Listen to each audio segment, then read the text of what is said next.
Estás viendo UACJ TV, señal universitaria.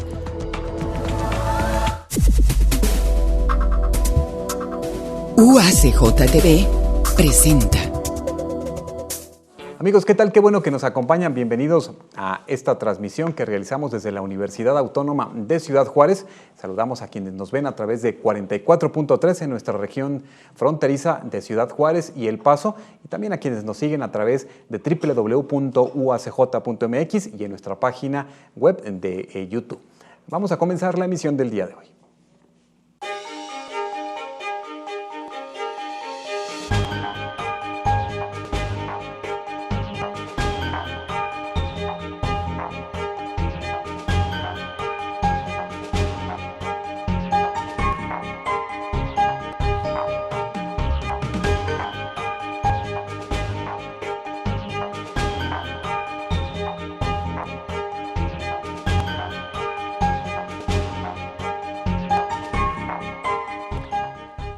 Amigos, el Instituto de Ciencias Sociales y Administración y el Departamento de Ciencias Administrativas de la UACJ ha invitado al doctor Hugo Ghiaiotti de la Universidad del Oeste de Inglaterra en Bristol para que imparta una serie de conferencias y cursos a los alumnos de la licenciatura y posgrado del programa en Administración de Empresas.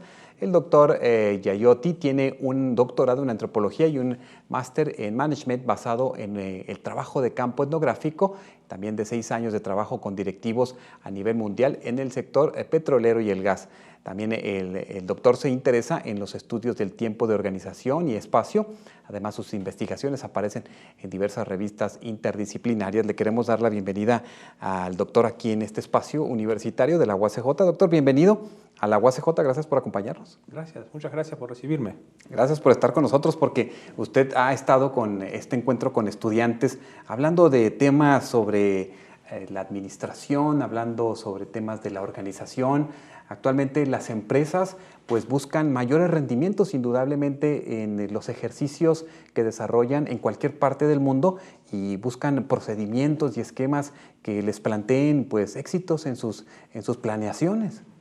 Efectivamente, sí, y en esto tiene mucho que ver las nuevas formas de las organizaciones, nuevas formas organizativas, como que se ven pioneras en Ciudad Juárez, ¿no? Como lo que se llama la nueva generación o la Maquila 2, que se llama, ¿no? Las nuevas generaciones de organizaciones que se extienden más allá del tradicional servicio o producto manufacturado, a terrenos inimaginables como eran hace unos años, como son los servicios educativos o los servicios sanitarios, por ejemplo, ¿no? Y en ese sentido, Ciudad Juárez es considerado ahora un área de innovación, de permanente innovación, de exploración de nuevas formas de las organizaciones, ¿sí? Claro, usted estuvo precisamente con estudiantes hablando también sobre emprendedurismo. Es un término que en los últimos tiempos se ha acuñado mucho y se ha planteado inclusive nuevos esquemas de estudio en las universidades, en los espacios de educación superior. ¿Cómo estamos en este punto para que no se plantee solamente como una terminología? ¿En qué punto estamos cuando hablamos de emprendedurismo y de emprendedores? Mire, ahora se ha producido una especie de revolución en algunos países europeos, sobre todo en el norte de Europa, en donde las universidades han abierto una nueva forma de hablar del emprendedurismo, en el cual, por ejemplo, para darle un pequeño, ¿no?, pantallazo, el estudiante no se llama más estudiante en la universidad. Y el estudiante rechaza ser llamado estudiante. Dice que, bueno, que ha venido a estudiar el ser emprendedor en la universidad y por lo tanto ser estudiante no es necesariamente ser emprendedor, ¿sí? Y donde las universidades, por ejemplo, universidades en Finlandia, en mi país, en el Reino Unido, no organizan los cursos de emprendimiento por materias. Los estudiantes tienen que estar allí 4 años o 5 años y son evaluados si generan una empresa con beneficios luego del 3er año. Y si no lo consiguen, no se gradúan. ¿no? Okay, sí, claro. Y no, claro, porque justamente se trata de eso, ¿no? Entonces, esta idea de hacer el módulo 1 o el curso 1 y luego el curso 2 y el curso 3 no garantiza que una persona sepa ser emprendedor. Lo que garantizará o dará una indicación si una persona es un emprendedor es su capacidad para probar, fracasar, aprender de sus fracasos, volver hasta intentarlo, hasta que consiga ser una empresa viable. Claro, ¿qué valores están rigiendo precisamente estas nuevas generaciones de emprendedores, de empresarios, por así decirlo? Que desde esta perspectiva ética y de valores, ¿qué es lo que está rigiendo precisamente para la conceptualización de estos hombres y mujeres que serán los nuevos hacedores de empresas en el mundo? Es una muy buena pregunta, le agradezco que me la haya preguntado, porque estos jóvenes, yo básicamente trabajo con jóvenes, ¿no? Estudiantes de grado que se llaman, ¿no? Tienen unos valores muy concretos, ¿no? Por ejemplo, hay algo que nos ha llamado mucho la atención, y lo he visto aquí también con los estudiantes de Ciudad Juárez, de la UACJ, son muy colaborativos. Para ellos es muy importante trabajar en equipo. Compiten, pero de una manera que pueden colaborar al mismo tiempo. Entonces tiene ese valor por ejemplo, especialmente algunos estudiantes, algunas escuelas que desarrollan esto en Finlandia y en el norte de España, por ejemplo, en la Universidad de Mondragón o en Bristol, tienen esa idea del cooperativismo. Para ellos es muy importante que su emprendimiento no necesariamente les haga ganar dinero a ellos, sino que también ayude a otros y especialmente a los que se llaman los stakeholders, ¿no? Los proveedores, a sus clientes. Y el segundo valor que aparece muy fuertemente es siempre el de la sostenibilidad. La sostenibilidad no solamente económica, de que el proyecto económicamente sea viable, sino la sostenibilidad, por ejemplo, ecológica. Muchos jóvenes, por ejemplo, son muy casi obsesivos en cuanto a su interés por no producir basura, no producir materiales contaminantes, no desperdiciar recursos, ayudarse mutuamente. Esto es interesante, ¿no? Y esto es, a ver, otra vez le vuelvo a decir, espontáneamente, porque son ellos los que lideran en un programa de emprendimiento, son ellos los que lideran y ponen sobre la mesa los valores que quieren que la universidad apoye. No es la universidad, surge de ellos. Claro, bueno, al final de cuentas, esta propuesta del esquema de preparación que ellos tienen en estas materias, en estas clases, es importante, pero al final de cuentas ellos ingresan a un mundo empresarial avasallante, a políticas públicas e internacionales que en ocasiones pues, no se cumplen y que encuentran quizás ya en su ejercicio pues, una serie de barreras y retos que sortear. Sí, efectivamente, sí, es así. Es un mundo muy distinto, un mundo muy, ¿no? Pero por alguna razón, quizá que escapa incluso a nuestros intereses desde la perspectiva académica, los estudiantes de ahora, los jóvenes de ahora, los jóvenes universitarios de ahora, son muy sensibles, han aprendido mucho de las crisis de valores, las crisis éticas, las crisis de los mercados. Han visto a sus padres a veces sufrir el desempleo, sufrir la migración, y no, de alguna manera quieren buscar soluciones, a veces mucho más imaginativas que las que se nos han ocurrido a nosotros. ¿Cómo se introduce precisamente, usted comparte dentro de su ejercicio con los estudiantes y dentro de sus líneas de investigación este tema de la etnografía organizacional? ¿Cómo se introduce esta metodología precisamente para entender las empresas, las organizaciones y bueno, pues darle solución a ciertas problemáticas que pudieran dar respuesta a través de estos métodos? Mire, le voy a poner un ejemplo concreto de un trabajo que he hecho con una estudiante de doctorado y que estamos haciendo en una de las maquilas más importantes de aquí de Ciudad Juárez. El enfoque organizacional, etnográfico, parte de la premisa que uno es un ignorante y que cuando va a una organización no sabe lo que está pasando allí. Sabe que la organización tiene problemas, pero hasta que no los observa por sí mismo, de una manera etnográfica, y etnográfica quiere decir básicamente desprejuiciada, ¿no? Sin precondicionamientos, ir a observar desde cero, sin ningún tipo de prejuicio ni idea preconcebida. descubre, por ejemplo, cosas muy importantes, cosas a veces que los que están en el día a día allí no lo consiguen ver, ¿no? Porque tienen o una agenda muy limitada o porque vienen de preconceptos ya muy definidos. Mire, por ejemplo, un problema acuciante, que quizá usted se lo sepa muy bien, es el turnover, ¿no? O sea, la rotación permanente del empleado en la maquila juarense. El enfoque etnográfico permite ver causas como, por ejemplo, a veces la distancia que hay entre el lugar de trabajo y el lugar de residencia, los horarios, apoyos mínimos como, por ejemplo, a las mujeres que trabajan en las maquilas para dónde dejar a los chicos. Entonces nosotros observamos todo eso de una manera holística, de una manera general, y recomendamos a las maquilas y también a los trabajadores cómo cambiar. Y el impacto en la rotación es muy alto. Pero eso es por el enfoque etnográfico, donde usted descubre cosas sin necesariamente prever que las va a descubrir, observándolas y viviendo allí con los propios miembros de las organizaciones, desde los trabajadores de planta hasta los directivos, el día a día de un trabajo en una maquila en este caso.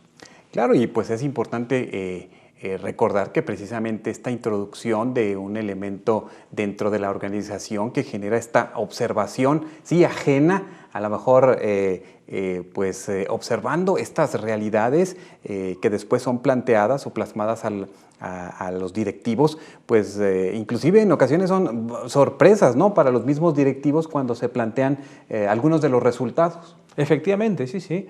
Esto, mire, la verdad que no es nuevo, ¿no? Porque ya sabemos que, por ejemplo, desde hace mucho tiempo los que se llaman los TQM o los círculos de calidad japoneses daban mucha voz al empleado, ¿no? Con la intención de mejorar la calidad de los productos. Lo que pasa es que la etnografía organizacional incluye no solamente, no divide a las personas por empleado de planta, directivo, alto directivo, directivo intermedio, técnico, sino que mira a toda la organización, por eso se le llama etnografía organizacional, mira a la organización como si fuera una familia, un grupo étnico, un pequeño grupo de gente que está conviviendo en un lugar haciendo cosas. Y no se buscan ni culpables ni víctimas. Se trata de ver cómo, ¿no?, este grupo de personas puede hacer las cosas de otra manera que les favorezca a todos. Claro, porque además esta organización ya tiene objetivos predeterminados, tienen una misión, tienen una visión, tienen una estructura, mínimamente en ocasiones algunas de ellas, y que tendría que fungir a partir de eso pues todas las acciones que se planteen para lograr los fines, los objetivos, ¿no? Y a veces esto no se cumple. ¿Por qué no se llega a cumplir? ¿Y qué papel puede tener la rigurosa forma en la que se plantean ciertas estructuras en las empresas que no permiten respirar o escuchar al empleado mínimamente? Mire, es una muy buena acotación. Nosotros lo que hemos visto que el management tradicional lo que hace generalmente es lo que se llama un top-down, ¿no? O sea, se definen la visión y la misión de las organizaciones desde arriba hacia abajo. Nosotros sabemos que en las organizaciones más clásicas, como por ejemplo la familia, los amigos, los clubes deportivos, esto no es así. La visión y la misión, ¿no?, de todos la discutimos un poco entre todos, dentro de unos parámetros, ¿no? Sabemos que necesitamos producir una renta, necesitamos ser competitivos en el mercado. Estos son los grandes problemas que tiene una empresa. Pero dentro de esos problemas, si entre todos participamos en definir la misión y la visión, la haremos nuestra. El enfoque tradicional es más de imposición. Algunos deciden la misión y la visión y tratan de convencer a los demás de que esa visión y esa misión sea adoptada, ¿no? A veces fracasan y a veces no. Y en ese fracaso y en esos éxitos están permanentemente las oscilaciones de las organizaciones. Nosotros proponemos hacer algo distinto y con resultados empíricos concretos. Cuando hay lo que se llama una flat hierarchy, una jerarquía más plana, no solamente de poder, sino de simbólica, a nivel simbólico de lo que tenemos que hacer y qué es nuestro propósito cuando estamos en esta organización, las cosas van mucho mejor, siempre van mucho mejor para todos. Y le puedo garantizar también que son más rentables, mucho más rentables para la propia organización. Doctor Gayotti, ¿qué le parece si hacemos una pausa para Sí. seguir compartiendo precisamente sobre estos temas? Amigos, regresamos, estamos compartiendo con el doctor Gayotti de la Universidad de Bristol, Inglaterra, quienes estamos compartiendo sobre la etnografía organizacional y otros temas.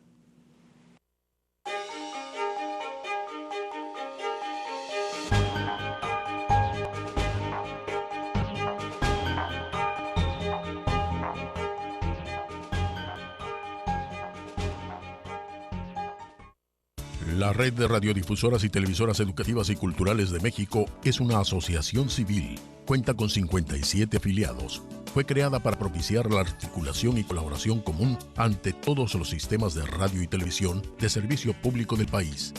596 frecuencias de radio y televisión la conforman, con amplia penetración regional, estimada en más de 25 millones de televidentes y radioescuchas en 30 entidades federativas. La red realiza cada día una labor fundamental en la promoción de la educación y la cultura, procurando además en sus transmisiones llevar a cabo una tarea informativa objetiva y de servicio social. La red permite el fortalecimiento continuo y consolida a la radio y televisión alternativas en nuestro país.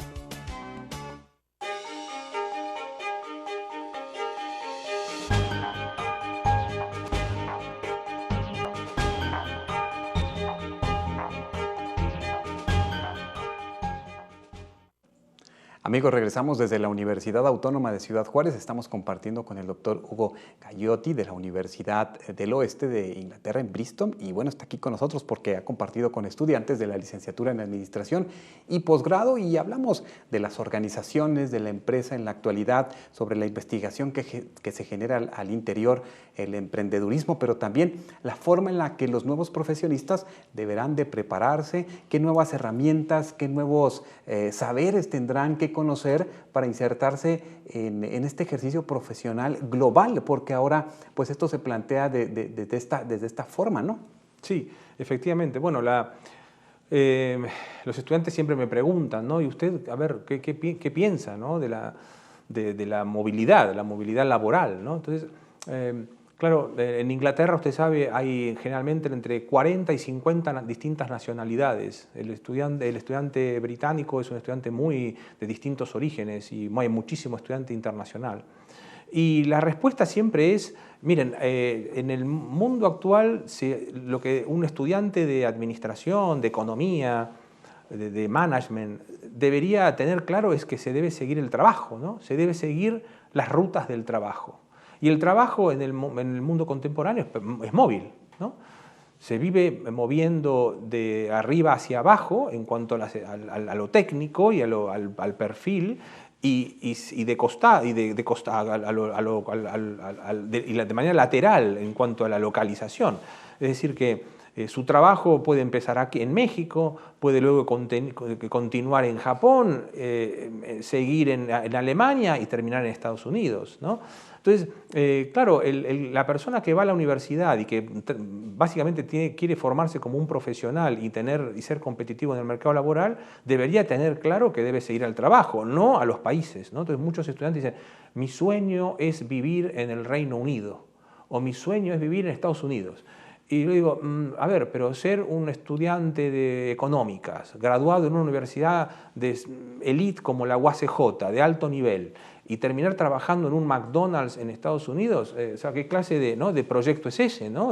Para un profesional? Por el sueño, o en el Reino Unido, o en Alemania, ¿no? O sea, un universitario debería tener claro, por lo menos ¿no? que sigue donde está el trabajo, ¿no? Donde está, ¿no? Y quizá, lo que siempre digo, lo que suele suceder además, aquellos profesionales muy enfocados en su carrera terminan viviendo donde ellos quieren, sin haberlo previsto, ¿no? Claro. Por haber seguido básicamente el trabajo, no el lugar. Quizás esto se da también en el ejercicio y en todo el esfuerzo que que imprime una familia. Los padres de familia quieren que sus hijos, después de una carrera profesional, universitaria, pues tengan un buen trabajo, tengan pues un buen ingreso, indudablemente, y buenas oportunidades. Y a veces eso no sucede. ¿Qué está pasando con los profesionales que no acaban de enganchar, que no acaban de entender las nuevas formas laborales que se están planteando y que pues son las nuevas tendencias al final de cuentas? Sí, bueno, lo que pasa es esta contradicción de un sistema que funciona a varias velocidades, ¿no? El trabajo se mueve a una velocidad casi como el mercado financiero, ¿no? Una velocidad pasmosa. Se crean y se destruyen puestos de trabajo a diario en distintos lugares del mundo, y los profesionales somos mucho más estáticos, ¿no? Uno tiene que invertir 4, 5, 6 años de trabajo, de estudio en un solo lugar. Luego pensamos que una vez terminada esa etapa irá al mercado laboral. Mire, la realidad es que uno que empieza a estudiar en la universidad hoy no sabe cómo será el mercado laboral 5 años después cuando termine de estudiar, ¿no? Entonces las universidades tenemos que hacer un esfuerzo muy grande para crear esa mentalidad de flexibilización durante los estudios, porque sabemos que el profesional que se forma hoy no será para satisfacer un mercado que hemos previsto que hoy existe, sino un mercado laboral que existirá o cambiará dentro de 5 años, ¿no? ¿Quién hubiera dicho que, no sé, que hace 10 años Europa iba a ser uno de los continentes de mayor desempleo del planeta, ¿no? O hace 10 años, ¿no? Nadie hubiera dicho que China podía ser una potencia mundial, ¿no? Entonces, hay que seguir donde están los trabajos, ¿no? Estudiar en donde uno puede y donde uno quiere, y luego irse a trabajar a China o a Estados Unidos o a donde sea, y luego de allí a otro lado, y luego quizá terminará trabajando de lo que quiera en donde quiera. Claro, porque al final de cuentas estas experiencias laborales o académicas también, ¿verdad? Que eso es bien importante, que se procuren los estudiantes, los padres de familia, que empujen para que sus hijos vayan a otros espacios geográficos, territoriales, a encontrar pues otros saberes y también otras visiones del mundo, y desde el aspecto organizacional pues será muy interesante que se plantee. Sí, absolutamente. Y también lo que suele suceder es que se desarrollan lo que se llaman nuevas competencias, ¿no? Usted sabe, por ejemplo, que el directivo intermedio juarense, sobre todo el directivo mexicano intermedio que trabaja en las maquilas juarenses, es uno de los profesionales más cotizados en todo el mundo, porque en Juárez se ha dado un modelo organizativo muy original, donde prácticamente no hay profesionales que sepan de esto, ¿no? Solamente son los que han vivido aquí y se han entrenado aquí.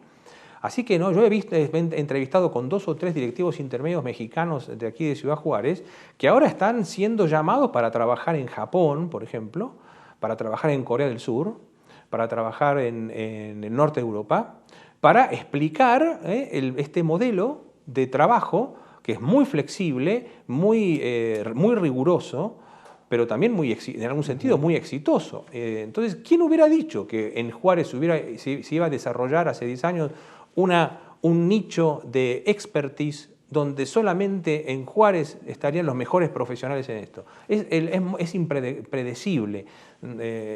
Y por eso hay que estar muy preparado para, por ejemplo, reciclarse, estudiar otras cosas. Por ejemplo, mire, otro caso concreto, los programas específicos están desapareciendo en las universidades. ¿Se acuerda que usted antes estudiaba, por ejemplo, licenciatura en administración con especialidad en finanzas, o licenciatura en no sé qué con especialidad en marketing? Pero claro, si usted estudia algo encapsulado en una de estas disciplinas, cualquiera sea, y luego el mercado cambia y no hay demanda de gente de marketing, ¿no? ¿Sí? Usted no puede ubicarse, no puede conseguir trabajo o deja de ser competitivo en el mercado. Por eso que en las universidades ahora ofrecen programas muy globales, y la expertise, la especialización, se da en el entrenamiento, en las skills, haciendo lo que se llaman placements. Entonces los estudiantes, por ejemplo, en las universidades británicas, el último año trabajan en empresas. Casi no van a la universidad. Tienen que preparar sus exámenes y sus ensayos o cosas que tienen que entregar, pero todo el último año es de trabajo para empresas. Permítame regresar un poco, doctor Gagliotti, sobre este punto de la ética, la deontología, que van a enfrentar estos hombres y mujeres en las empresas, en el mundo, con esta movilidad, porque al insertarse a un nuevo país, en un nuevo espacio, en una nueva geografía, cultura, encontramos que los valores quizás pueden ser maleables o cambiables, pero entonces también estamos buscando profesionales responsables en cualquier lugar del mundo.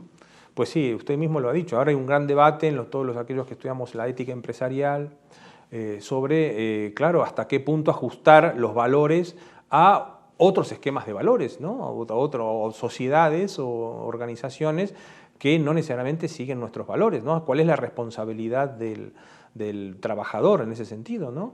Es un dilema, casi todas las universidades y escuelas de negocio están planteando rediscutir los límites de cómo se entiende lo ético, desde una perspectiva completamente nueva. Por ejemplo, ahora lo que estamos haciendo en muchas escuelas es, más que discutir lo que es ser ético, es discutir lo que es no ético.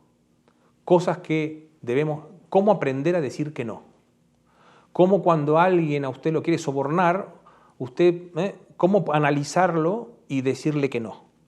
Negarse. ¿Cómo negarse? Que es un enfoque distinto, porque durante mucho tiempo se enseñó por lo positivo, ¿no? ¿Qué eran los grandes valores, los grandes principios éticos? ¿Cómo no? Pero sabemos que en el día a día lo que es más difícil a veces es el no, es el decir, esto no se hace, ¿sí? Y allí encontramos las diferencias culturales, las diferencias de valores, pero hay siempre un común denominador en cuanto a, ¿no? a la tentación o a la equivocación, ¿no? de cómo afrontar propuestas que dentro de los valores que se manejan localmente no son permitidas, ¿sí? Hay una constante en casi todas las organizaciones en ese sentido. Pues eso es muy interesante porque nosotros lo vivimos de una manera, pues me parece que permanente y natural por la región en la que estamos ubicados en el mundo. Y bueno, pues esto también trae consigo a los estudiantes esta ventaja, por así decirlo, de entender las fronteras, de entender los límites del lenguaje, de primer mundo, tercer mundo, de entendernos, sí, con una capacidad reconocida en el mundo, quizás por las formas organizacionales o que se han propuesto aquí desde Ciudad Juárez, pero pues también eso es un reto. Y ahí me gustaría, no sé, doctor, que nos planteara para los estudiantes, desde esta visión y desde estas nuevas realidades que estamos viviendo en este ámbito de investigación o de estudio, ¿hacia dónde vamos? ¿Cuál es la tendencia? Mire, la tendencia es a la multidisciplinariedad, a lo que se llama los estudios críticos, es decir, las escuelas económicas y de business fueron lo que se llamó mainstream generalmente, muy dominadas por las escuelas anglosajonas, sobre todo norteamericanas y británicas, ¿no? Se trata ahora de dar espacio a las nuevas voces, ¿sí? Las experiencias, por ejemplo, de los directivos y los cuadros asiáticos, mexicanos, latinoamericanos, sureuropeos, del este de Europa, de Oceanía. Hay lo que se llama el worldly management, es decir, esto de pensar que la forma organizativa por antonomasia del mercado capitalista es siempre necesariamente anglosajona y occidental, sabiendo que no lo es. Entonces, por un lado está esta tendencia a universalizar y entrecomillar las grandes definiciones del management, y por lo otro a considerar lo interdisciplinario, ¿no? Como esto, ¿no? Como usted ve, no hablamos más de empresa privada, empresa pública, empresa del Estado, se habla de organizaciones, ¿no? De lo organizacional, de gente, como estamos ahora nosotros aquí, un grupo de gente haciendo algo entre todos. Si es privado, si es público, esto es otra cosa. Pero lo importante es ver qué es lo que está pasando para poder hacerlo mejor. Claro que sí. Pues doctor Hugo, muchas gracias por acompañarnos, estar con nosotros en la universidad y pues esperamos que esta estancia haya sido de su agrado aquí en la UACJ. Muchas gracias por recibirme. Muchas gracias. Amigos, con esto concluimos el espacio del día de hoy. Muchas gracias por acompañarnos. Les invitamos para que continúen aquí en UACJ TV.